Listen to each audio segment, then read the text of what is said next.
Hello, welcome to Unshelved Yapping, my channel. I know for like the 12 of you that watched it last week that I said I was going to change the name of it, but I haven't thought of anything funny or clever to change it to because I haven't been feeling funny or clever. So that's what it is. And what I do here is I talk about stuff like books, TV shows, whatever I want because it's my channel, right? Yeah. But today we are going to talk about a book. I actually don't want to talk about this book.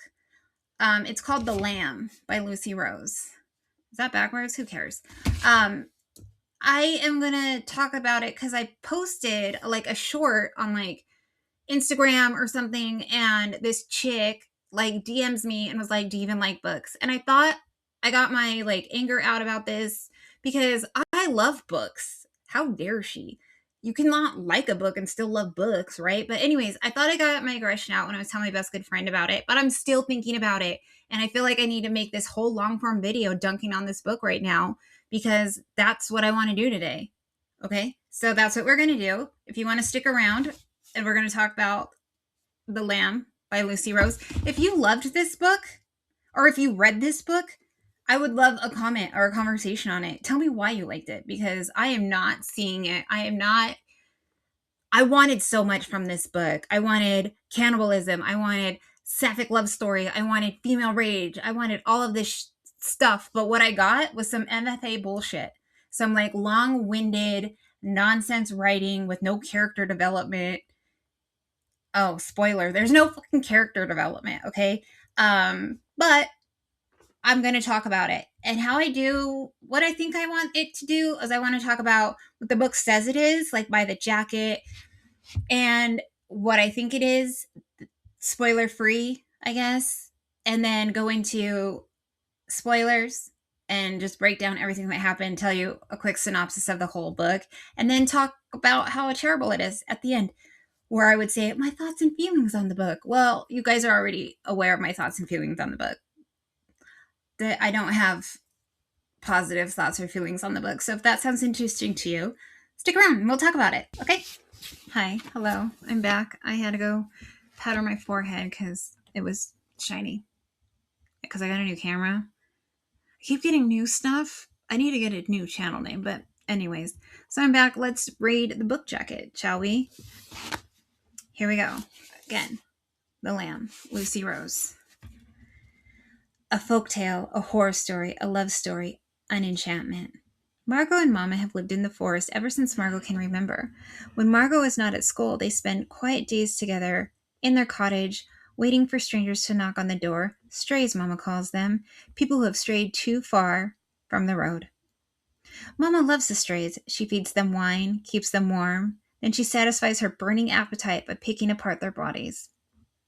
Mama's want is stronger than her hunger sometimes, and even when a beautiful white-toothed stray named Eden turns up in the heart of a snowstorm, Margot must confront the shifting dynamics of her family, untangle her own desires, and make a bid for her freedom. Okay, so what do we know? I don't know. It's going to be fairy tale-esque because it says it's a folk tale, an enchantment. They live in the forest. And then a woman named Eden, whatever, shows up and changes their whole life. And they're cannibals. So you know that from the book jacket. So let's talk about what this book actually has going on in it. Okay, now that I've read you the book jacket, let's get into the story. But first, I want to clarify something. In my short and in my like rant about it, I said that it was written by a Victorian child told in the modern era. I still kind of stand by that, but I want to modify it a little bit. I don't think it was necessarily a Victorian child. Now that on a reread, re-listen, because I did waste an Audible credit on it so I could do other stuff today. I think the author or the narrator rather, is a tragic Tumblr chick from the 2010s or whatever, who everything is so poetic and so tragic and so dark, and they love Sylvia Plath and black and white photography, and they're a little bit scene and a little bit sad core girl. They probably listen to Lana Del Rey every day. Not talking shit about Lana Del Rey. I listen to a ton of Lana Del Rey. But it's that whole vibe of like the sad girl core from Tumblr is what I'm thinking now, because everything is a simile, and so overly written and so fake poetic. Like, I keep saying like, but this book, I wish I had it on a PDF so I could count how many times she says like a. So it's like a butterfly, like petals falling from blah, blah, blah, like this, like freshly snow covered grass, like. Calm down. Just tell us what it is. Be so fucking for real right now. But anyways, that's part of the writing style. But let's go back to the story. So the story starts out and it's her fourth birthday. She's only 4. And it's her first memory that she can recall. And it was like the best meal of her whole life. And her and mama were just so happy. And the strays that they caught that day were a pretty little girl with painted fingernails. I think they were purple painted fingernails, and a nervous young man. And her mom like brings them in, gives them the tea, kills them.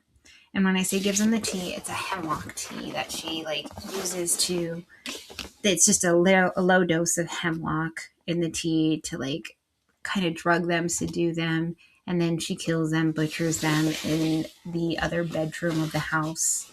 So they use a bedroom for butchering of people. And the little girl Margot and her mom shares a bedroom after her father leaves. So that happens, and that's her first memory. She's talking about that, and then she goes on about how she wants to eat the black mold in the bathtub. Again, just being tragic and weird and sad for no reason, but whatever. It's neither here nor there.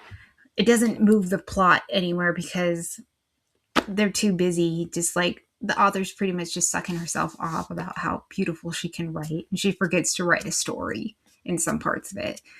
Anyways, so Margot then jumps to when she's 11 and she's talking about going to school. And my thought is, if you were a cannibal and you had a neglected child, why would you send them to public school?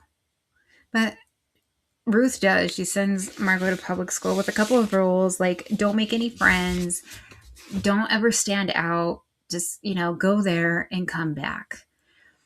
And Margot does do that. She goes to school and she gets bullied because she is a neglected child and she's always dirty. And she talks about how her mama never washes her hair. And she makes a friend though. And it's a really cute little story. She makes a friend called Abby, and they meet in maths, and Abby helps her with her math. And you kind of get the feeling that Margot might have a learning disability, like dyslexia, because she talks about how the numbers just jump off the page and they get all jumbled. But they never even go into that. They just kind of make it so that Margot doesn't do well in school and her teacher gets frustrated with her. But she makes this friend Abby who like shows her a different way to do math and how you can just, some percentages is just multiplication and division, and she helps her learn some stuff, and they like become friends and they like hang out at recess and at lunch. And there was this other reviewer that I watched when they were talking about this book because I really wanted to see why people liked this book. So I watched two different other reviewers, and they were both men, and both of them were like talking about how this is so stupid because they've never been an 11-year-old girl, so they wouldn't know this. But Margot and Abby have this really close relationship, and Abby like tells Margot, or maybe Margot tells Abby, either way, like, oh, I wish I could just marry you and live with you forever. We're like best friends. We love each other. Yeah, that's how 11-year-old girls are. It's not because they're gay.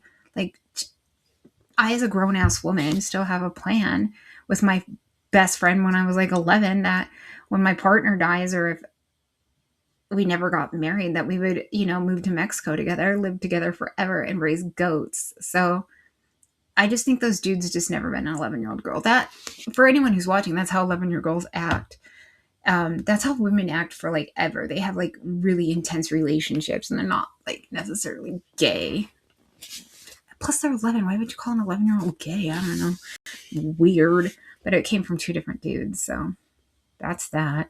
But anyways, they become like super close friends like that, like the kind that just like are infatuated with each other. And so she can't tell her mom that she has a friend because she's not allowed to have friends. That sucks. Anyways, Did I tell you about how she gets bullied at school for being smelly? Probably. And she gets bullied on the school bus. And so the school bus driver is just a nice dude. And he realizes that Margot just must have a rough life because she's a neglected child.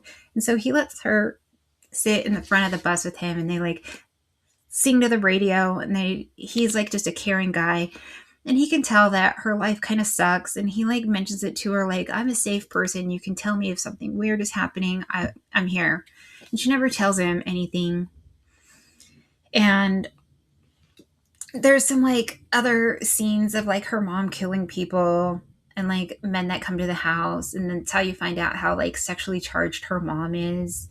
And her mom's like super super sexually charged, and I think the author probably could have went in a little bit more about like female hunger and how cannibalism is sometimes a metaphor for sexual desire. She could have, but she was too busy writing too many sentences about how her mom's teeth are crooked, but she tries to make herself beautiful with lipstick, and how blah blah blah. Tragic, tragic, sad, sad, sad, sad, sad. She could have went deeper with the themes of the book. Instead, she was too busy, loving writing words that mean nothing but sound really pretty. But anyways, so you find out that her mom kills a lot of people. No big deal.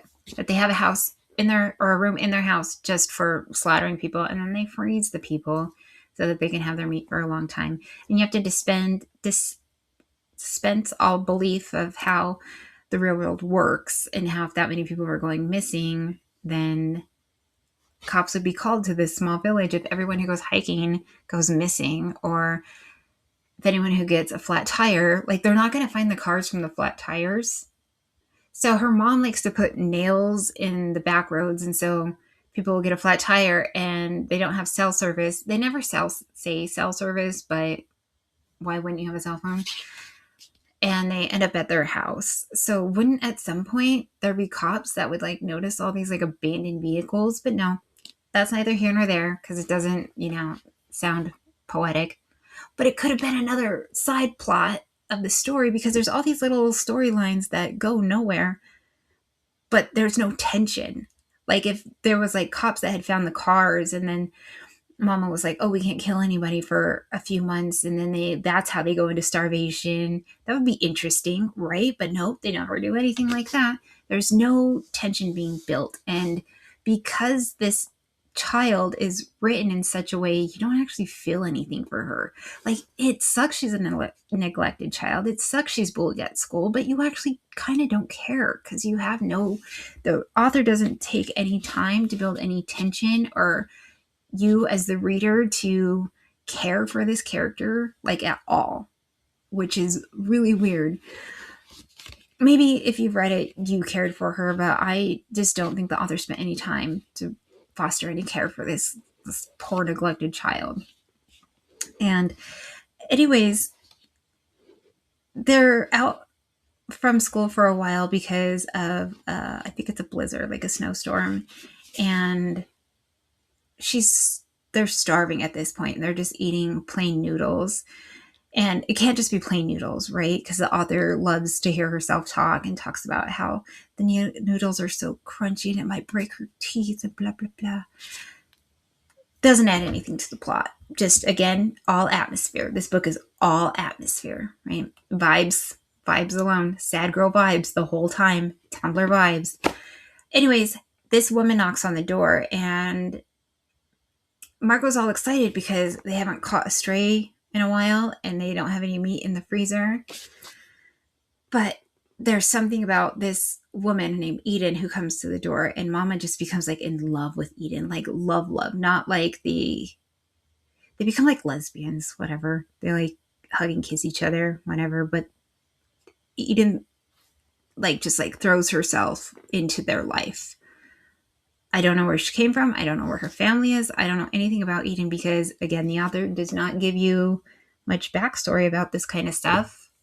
Again, all atmosphere, no character development. That was not on her, like, what she wanted to do with this book. So, again, you don't really care about Eden or Ruth or their relationship, but they ended up in this relationship, and Eden reinforces to Margot that she can't have any friends. And Margot is feeling really awful right now because she's not allowed to have friends at school, and her mama is her best friend, but now her mama has a new best friend named Eden. And so she feels she's like in competition with her mama's new best friend slash girlfriend, Eden. And Eden experiences cannibalism with the ladies of the house, Ruth and Margot, when they catch a stray, and she doesn't seem to have any qualms with it whatsoever. She's like totally cool with it. Like, that's gonna happen. I don't know. Like the most perfect woman ever with her straight white teeth, and she's a lesbian, and she loves mama, and she eats people too. Crazy, right? Yeah, exactly. And so, anyways, she feels like she's in competition kind of with Eden because she's so lonely. She's like the loneliest kid ever. And again, I wish I could care, but the author doesn't give you anything to care about. So something happens at school, and this boy named Patrick is a super jerk to Abby, and there's like a confrontation of sorts, and Marco like bites him, like bites his finger. I don't know. And so she has to go to the principal's office, and she gets in trouble, and she has to go home from school. I don't know if she's suspended or whatever. But during that time, because of this, it drew too much attention to her by getting in trouble at school. And Eden, the girlfriend, comes up with this like plan, and the little girl, Margot, can hear this plan the whole entire time, and she's like telling Mama that they need to eat Margot, that Margot is a liability and they need to get rid of her. And Margot's mom's totally on board with this because she actually hates being a mom. She's mentioned it so many times. Like, she doesn't like the responsibility. She thinks that her daughter ruined her body. They could have went into that a little bit more about the resentfulness that the mom has, because the mom is either like completely obsessed with her daughter or cannot be bothered. It's very hot and cold, and I could only imagine growing up as a child how awful that would be. But does the author go into that, or the little girl's feelings on that? Not really. So again, you don't have any of this emotional tension. So when Eden's like, we need to kill Margot, we need to eat Margot, and you're like, oh, that sounds about right for the way this book is going. So Margot hears all this, and they take her out of school. I don't know if she's just because she's suspended or what, and they keep her in this other room, like kind of tied up, and they have to, I don't know, not like in Hansel and Gretel where they have to fatten her up. I'm not entirely sure what the point is keeping her like locked up for like a month, to prepare her, because her mom has this thought that you eat their emotions. So they're probably supposed to be trying to keep her happy. So then they eat a happy little girl, but that's neither here nor there because this book is retarded. So Margot knows that she's going to be eaten. So what she starts doing, which is kind of genius, is she starts dosing herself with hemlock so that her meat would be poisoned, that she would be poison. And so after about a month of this, she knows that it is her like kill day. So she takes the last bit of hemlock and she puts it in the like stock pot, because they're making like, vegetable stock to make soup out of her after they murder her. And then they murder her and eat her, and they die because of the hemlock in her body. And she becomes a ghost. Yeah. Most books are awesome when they have a ghost. This book was so disappointing that the story is being told by a ghost. God, it was so lame when I said that it had the worst ending ever and that the ending was stupid. Yeah, that's the ending. Yep. She is a ghost and she's telling us this story. And the bus driver, because he's her homie, notices she hasn't been at school, so he goes to check on her, and he like knocks on the door, looks through the window, and sees the dead bodies. Weird. The last book I told you about was someone knocking on the door and seeing the dead bodies, and that's how the book ends, is her being a ghost telling you the story about how her mom and her lesbian lover killed her. Yeah, that's how the story ends. Cool. Hi, sorry for the lighting / jump scare, but I recorded the end of this final thoughts, and my audio wasn't matching up with my voice, so it looked like one of those weird dubbed old Chinese kung fu movies that I used to watch when I was a kid. It was kind of cool, but I didn't think you guys would enjoy that. So here's my final thoughts. This book needed more writing and less words. It lacked so much in exploring the themes, exploring all of that. She could have, it was an amazing idea, a really cool premise, but I really wish that the author would have made me care a little bit more about the little girl. Like, I did not care. There was no tension, there was nothing. She was so in love with just writing words that she forgot she was writing a story, a really cool ass story if she would have just went with it. But I don't know. I don't know Lucy Rose. We ain't homies or anything, so I don't know what her intentions were. I didn't like look it up. I'm not a professional writer. I'm not a professional like critiquer of books. I'm just a person with an opinion, and my opinion is this book sucked. And I wish it had so much more because I like sapphic love stories. I love horror. I love cannibalism. I love creepy kids. It could have done so much with all of those things, and it just chose not to. So I don't give books stars, but cool for cannibalism, yay for lesbians. The cover's super cool. So however many stars that's worth, whatever. If you've made it this far, thank you. I appreciate you. Like, comment, subscribe, and I'll see you next Tuesday. Bye.